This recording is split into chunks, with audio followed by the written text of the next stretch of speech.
Hello and welcome to We Women Want. This is our weekly show where we discuss women's issues. We celebrate women achievers. We also talk about issues that plague women, try and find solutions. In a way, it's become a sort of support group. But today I'm going to be going a bit off topic, but not totally, as you'll find out in just a minute. I have with me Harmala Gupta. She's the founder president of Can Support. This is a non-government organization that helps with palliative care for patients who are end-of-life patients. And luckily for us, it's not just patients who are facing cancer, but they help us, they come to your homes and they help support anyone who's at home and who needs this kind of care. I let her tell us about it because she is in a way a woman achiever, someone we are proud of, someone who's, Harmala, your journey and what you're doing is amazing. And I would like to share with our viewers that firsthand I've recently experienced the kind of work you do, the kind of care you give, and no word is enough, I think. So knowing what you do, I would really like to share with our viewers, if you can tell us what exactly Can Support does. Well, Can Support really grew out from my personal experience with cancer. When I realized that besides the medical issues, there are so many other issues that one is battling with when you have a life-limiting diagnosis. And they embrace the psychosocial, the spiritual, as well as, of course, nursing issues, and your caregivers too need support. Yes. And I found that there was a real gap in services, that these areas were not really being attended to, and yet they're so crucial to people's ability to believe in their recovery, to get well, or in the case when there's end-stage disease, to be able to let go in peace and not have to suffer unnecessarily. So this was the reason why I thought it's so important for us to start an organization that respects people's needs, that is family and patient-centered, that is not so concerned about the disease, but more about how it is affecting the person who has it and those around them. And that's how Can Support was born almost 28 years ago. 28 years, that's... Yeah. So what you do essentially is you provide care at home for people who are looking after the patient at home. There is, you have a doctor, a nurse and a counselor visiting homes, talking to not just the patients but also the caregivers. Is that? That's right. Our flagship program, as it were, is home-based palliative care. Okay. And we focus on people who are the underserved, which is why it's a free service. But the idea is that a team visits you at home, because most people at this time are too sick to travel. And I've seen poor patients have exhausted all their funds. They don't even have money to travel anymore, anywhere. And they're left to their own devices. So we thought that it's important for us to go into the homes, to reassure people they're not alone, that there is some backup available to them. There are people they can turn to, and to ensure that everyone has a good experience when it comes to something that we are all going to have to face one day, and that is our death. That is true, but in terms of, you explained it very well, and I think India as, we are not really equipped. We are equipped to maybe our whole, geared towards maybe saving lives, but when the patient is at home, when there is no other cure, that is the gap that I think you step in. There is, in terms of India, what are the options for palliative care? There's very little. There's very little because unfortunately modern medicine has become very commercial. Yes. And it's being driven by that today. So it pays hospitals much more to have patients in ICUs, strapped to all kinds of machines. And this is not acceptable at all when it comes to dying with dignity. This is very undignified. Dying with dignity, yes. Yes, that's an important need. And the family needs to be around you. One gets so much succor and support from the family, and at a time when you should be together, you're being separated. People have this idea also that they're not doing enough if they don't have their loved one in an ICU. So how wrong that is. How wrong that is. So I think that there's a need for a great deal of education, for people to understand that actually a generation ago, everyone died at home. That was the place where you died. Your grandparents, your great-grandparents. And that the hospital is not the right place to die. because it just creates more trauma for everyone all around. So what I like is that there is also a counselor on your team. So it's, as you said, it's not just the patients, but the people around also who have to get used to the idea of letting go, or the fact that what the patient or the loved ones needs right now is the spiritual support, as you said, more than medical support. So how did you put this team together and the components of it? That the kind of care that someone needs. Well, palliative care is ideally delivered by a team, because there's a recognition now that what is required is meeting the needs of the patient, which are multifarious, as well as the needs of the family. And for me, the psychosocial aspects are most important, because having gone through cancer myself, I know that the issues I was battling with were very much existential issues, the question of why me, what does the future hold for me, the fear that there was going to be pain and suffering, the fear that I would become dependent, that I would become a burden. For many people who have limited resources, the financial side too makes them feel guilty. They feel the family is spending all their resources on them now. So I thought it's so important to have someone who can counsel patients, counsel families, give them recognition, give their feelings recognition, which is often not done, and basically just listen to what they have to say. The medical system has no time to listen to us. Yeah. It only barks out orders or tells us what to do. Yet it's very important for us to listen to each person, to respect their feelings, to respect their choices, and to go along with them, because that's what people need. Do you think there is a lot of, we focus a lot on, medical care or whatever, but as a country as a whole, is there enough awareness as what to do towards the end stage? Do you think that area needs to be through conversations like this and through, or should it be a more formal structure? What is the solution? I think we have to accept the fact that despite all the advances made in medical science, death is inevitable. The medical community has to accept the fact that death is not a failure or a defeat. I would say it's a failure if you haven't been able to assist that person let go in peace and pain-free. And so I think we need to have these conversations. We must not fear death. We must accept that it is part of life. We should not shun it. We should not run away from it. And we should think of ways in which we can ensure that our ending is going to be a dignified one. For that, we now have something called the living will. We also have advanced medical directives. You can also have a surrogate who takes decisions on your behalf when you are no longer able to take those decisions for yourself. And I think it's very important to spread this message widely and tell people there is another way. So these are choices we should make now when we are, perfectly able to, and leave these kind of... Exactly. One shouldn't leave these for the end. Yeah. We have to start having these conversations now. We have to write our living wills. And I think doctors too have to start having these conversations with patients who they feel perhaps have very limited time. They too should start preparing them, understanding what would be their choices. And I think if we do that, we'll have a much more humane end.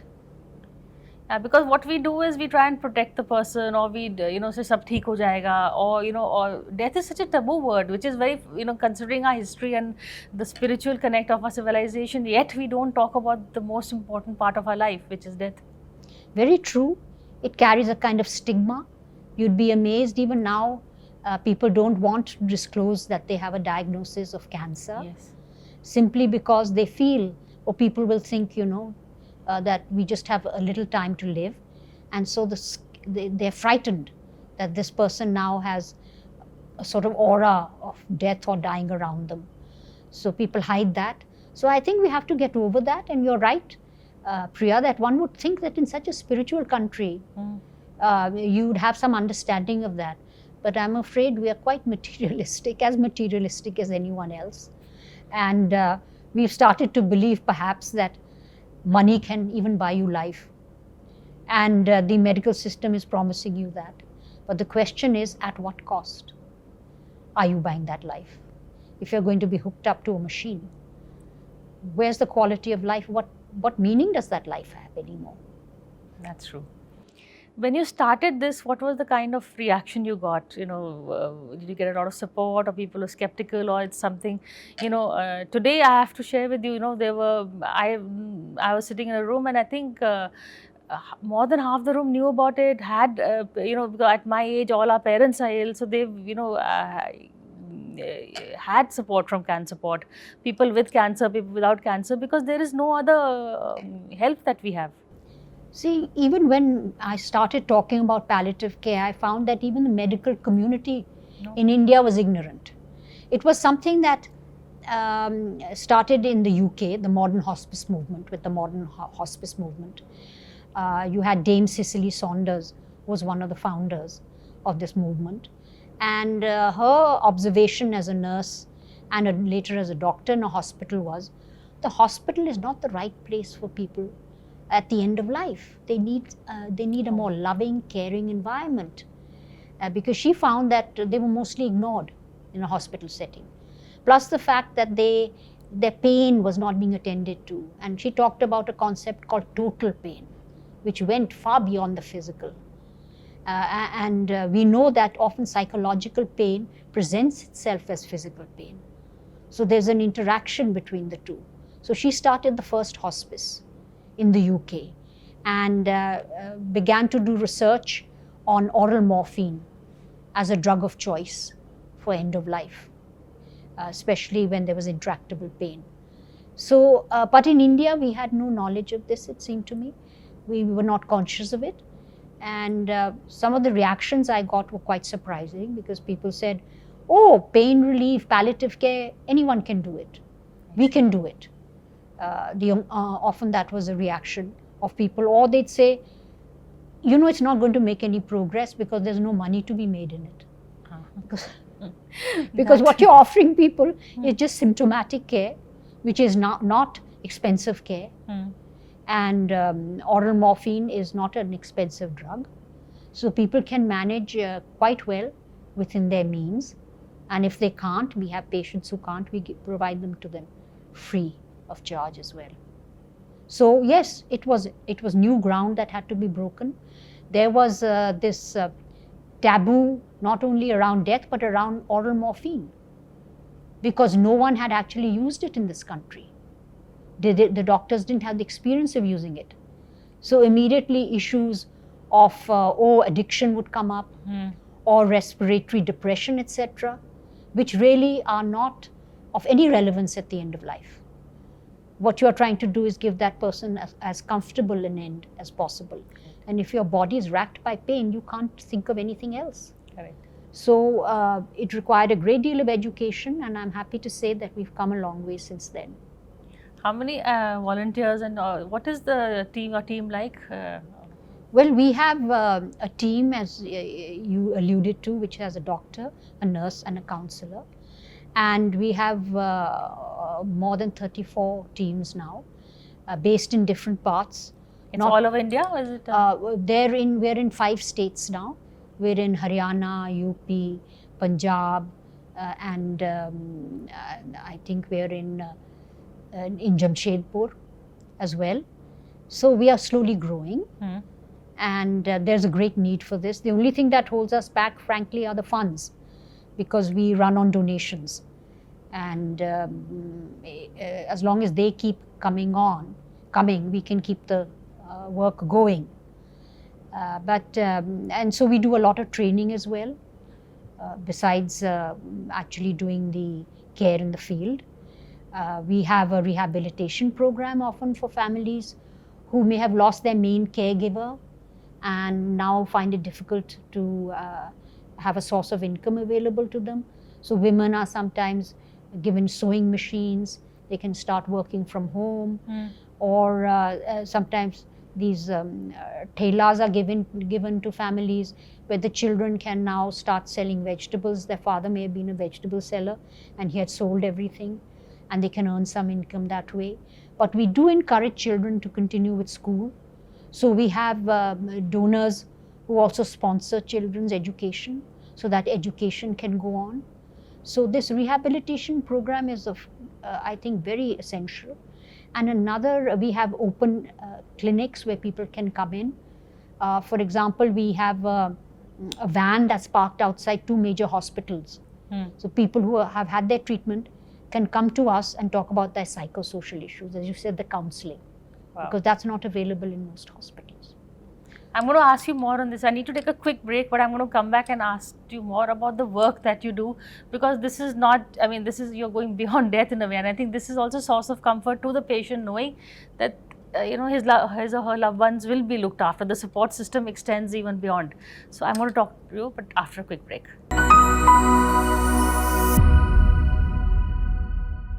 Hello and welcome back to We Women Want. We're in conversation with Harmila Gupta. She's the founder president of Can Support. It's a non-governmental organization that I think deals with issues not just medical but of the heart, spiritual, provides care at home, palliative care to those who need it, and to whom where the medical system gives up, that's really where you step in. And before the break, you were saying about the other activities that you carry on to support the family even after the loved one is gone. I think I must commend you for that. I had no idea about that. No, because we find that bereavement counseling is very important. Okay. And people are still dealing with grief. Grief is quite normal, and most people are able to go through it, but some people get stuck and they find it difficult to carry on with everyday tasks. They may go into depression. Yeah. So we keep following up with the family to make sure that they're all right, because I think our commitment and our relationship doesn't just end with the death of the patient, but it goes on to ensure that the family also is now in a state where they can carry on with their lives. I think that palliative care now is being redefined in a way. It's no longer confined just to end-of-life care or hospice care as it was known, but we are really talking about palliative care as being applicable from the time of a life-threatening diagnosis onwards. And even for chronic conditions often associated with old age, such as Parkinson's disease, Alzheimer's, dementia, we are seeing a rise in these illnesses as people live longer and longer, and families are struggling with these. So palliative care is now being extended beyond cancer to even these illnesses as well. And the counseling element certainly of palliative care is required right from the word go, as soon as you know that you have a diagnosis that is life-threatening. So I'd say throughout the cancer journey now, you need palliative care. Even you mentioned old age, a lot of your, that's another area which really we need to look into, because as you said, we increase the physical age, but the mental age, we see more and more people suffering from Alzheimer's or issues like that. What is this, how do you see India as that, in terms of, do we need more old age homes? Are that the answer? Because with a nuclear family and, loneliness has become a big issue that we are now dealing with. It is a big issue, and children are often far away. They're not available at home, and you have an elderly couple both struggling. The spouse is not necessarily in the best of health either to be able to offer support. So I think old age homes is the way to go forward, for sure. And I imagine that there is a growing need for this, and there is going to be, hopefully, we're going to see more and more of them emerging. But I think it's also very important for us, for the medical community, to start looking at old people's needs. Gerontology should grow in this country, because they have very specific needs. Right. They have to be dealt with in a different way. Often old people, you need to repeat things to them often. Shouting at them is not going to help. It just makes them nervous. So there's a way in which you deal with an older population. And as our birth rates fall, we're going to have an older population. Right. So we should be preparing for that. And I think this is a big lacuna in our medical system at the moment. Have you had interactions with government to try and make them aware of this? What you are doing also, palliative care, old age care. Yes, I think we now just recently had a pilot with the government of Haryana in Gurgaon, because ideally we would like palliative care to enter the public health system, Right. because that's where it's really going to make a difference. We are mostly confined to cities, to metropolitan cities or tier 2 cities, but it needs to go right down to the rural areas. So we are seeing how we can integrate our home care model with the model that exists, which is where you have the district hospital, then you have the community health care, and then you have primary health care. So how you can integrate this and make this part of health care so that people in their villages can also take advantage of this.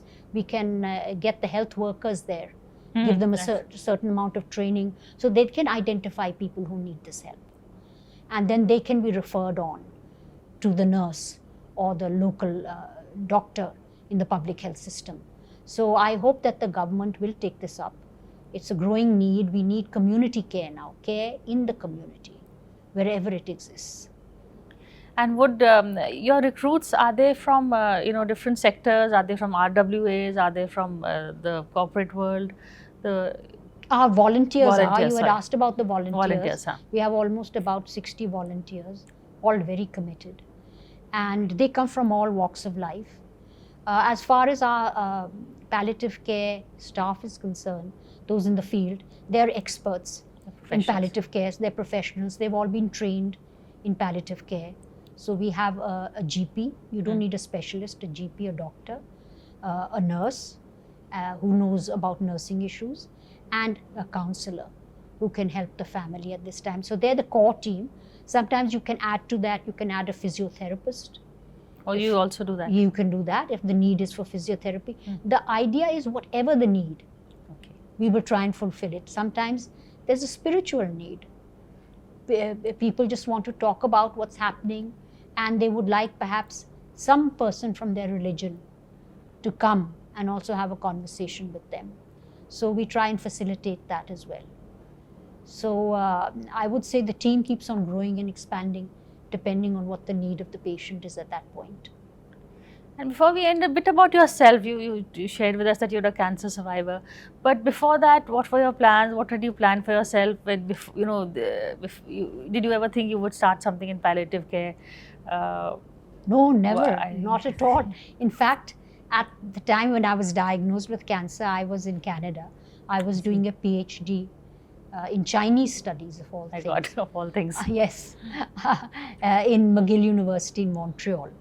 And that's when I began to lose weight and was feeling very weary and tired.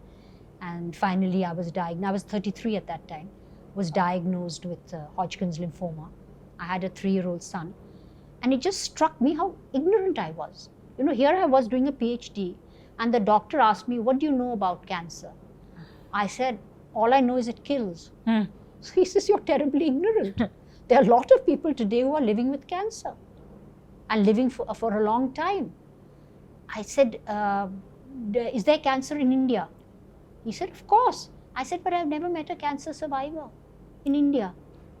At that point, I didn't realize this was your little secret that you hid. You never talked about it. So growing up, I never met anyone with cancer, heard about it. No one talked about it. No one talked about it. So that was the level of my ignorance. And so it's been a journey of learning since then. And I realized that the volunteer movement I saw there, I was the beneficiary of it. They had support groups. I could join a support group, meet people who had had my cancer, were now well, were doing well, and that was such an encouragement. If I had any practical issues, the societies were there to help you. For example, if I needed a lift to go in for my treatment, they would arrange it. There were these retired folks who didn't have much to do, so they would drive you in with their car. The local society, cancer society, would pay for their petrol, and they'd come to the hospital, spend the day there, talk to people, so it served their purpose too. And we had a pick up and a drop off. So this, I saw that it was amazing how the community came in there, and they kind of normalized life for you. That's the other thing, yes. You know, because now suddenly the outside was also inside. There wasn't this separation. The world of the ill and the world of the well. They were both being integrated. So when I saw all this, and the information was available to me in simple language. That's I brought- not the doctor talk. Not the doc. So I knew what to expect. I knew what the side effects were going to be. I knew what radiation was, what chemotherapy was. All these are very helpful to help you prepare, Priya. And I said, I want to bring this home. I want this to happen here. Well, you've done it and much more. Thank you so much from our viewers and from me personally for all the good work you've done. And God bless you. And I do hope with this awareness, there will be a lot more people coming forward and helping this movement in whichever way one can. But thank you so much. Well, thank you for giving us an opportunity to talk about this We've work. been wanting this conversation for a while, but I guess the time is now. Thank you.